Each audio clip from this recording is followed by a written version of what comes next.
আসসালামু আলাইকুম প্রিয় দর্শক, আজকে আপনাদেরকে আমি অরবরে ভর্তা রেসিপি দেখাবো।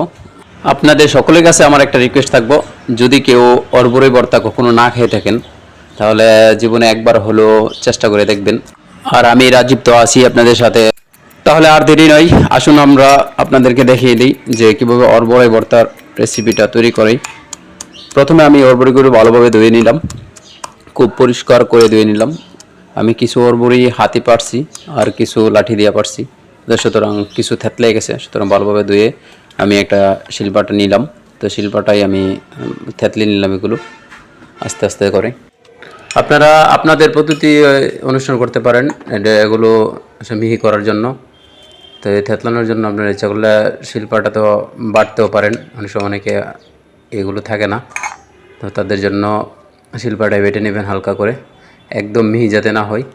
খুব বেশি মিহি হলে আবার স্বাদে একটু কম হয়ে যাবে।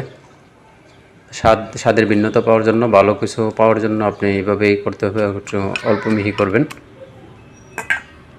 তো পরবর্তীতে আস্তে আস্তে আমি সবগুলো অরবরি, আমার যতগুলো অরবরি আছে সবগুলো অরবরই আমি এরকম করে থেতলে নিচ্ছি। আমি 1 কেজি পরিমাণ অরবরি নিছি, এই জন্য আমার একটু সময় নিতেছে। ঠিক আছে, আপনারা যদি কম অরবরি থাকে আপনাদের একটু কম সময় লাগবে থেতলে নিতে। তো আমার মোটামুটি শেষ হয়ে গেছে। আমি আশা করব আপনারাও আমার মতো করে সুন্দর করে এভাবে থেতলে নেবেন অরবরিগুলো।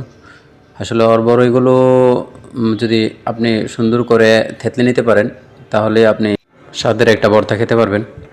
যাই হোক, আমি এখন আপনারা দেখতে পাচ্ছেন যে আমি প্রথম 4, 5, 6 চামচ আন্দাজ করে, যেহেতু আমার অরবরি বেশি সেই জন্য আমি 200 গ্রাম, প্রায় 200 গ্রামের মতো চিনি নিয়ে নিছি। তো আমি চিনিগুলো আস্তে আস্তে দিয়ে দেবো। আর আমি মরিচের গুঁড়া নিয়ে নিচ্ছি, এগুলো শুকনো মরিচ আমি এগুলো ভেজে নিয়েছিলাম, গুঁড়ো করে রেখেছিলাম। তো শুকনো মরিচ গুঁড়াগুলো আমি দিয়ে দিলাম আর সাথে লবণ দিয়ে দিলাম। আসলে বেশি কিছু লাগে না, শুধু আপনার একটু চিনি আর মরিচ। তবে সবচেয়ে ভালো হয় কাঁচা মরিচ দিলে। তা আমার বাড়িতে এখন কাঁচা মরিচ সংগ্রহে নাই, তাই জন্য আমি শুকনো মরিচ দিয়ে দেখাইতেছি।